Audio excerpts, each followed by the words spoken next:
ना ये है फ्रंट व्यू। वो जो हम लोग 33 की भी VCB देखा, ये जो VCB देखा उसको हम देखा ना, इसको डिजिटली देखा, इसको फ्रंट व्यू। ये जो लाइट देखा हम लोग, लाइट देखा, ये जो लाइट है, ये जो लाइट देखा ना, उधर जो इंडिकेशन था, ये इंडिकेशन टाइम इधर है।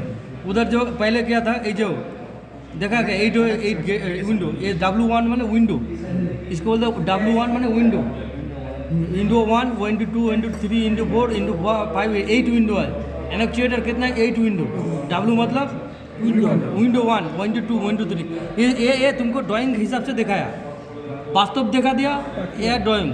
तो ये क्या है? हॉर्न। ये देखा ना, हॉर्न देखा ना, मोटर देखा ना, ये डिजिटल वोल्ट मीटर देखा ना, देखा ना तुम लोग। उसके बाद क्या देखा? मल्टी फंक्शनल मीटर देखा। हाँ, ये है तुम्हारा क्या है? ऑक्सिलरी 2, ऑक्सिलरी 1, और ये मास्टर रिले। उसके बाद क्या है? Protection relay. उसके बाद है TNC। ये है तुम्हारा ऊपर में कंट्रोल।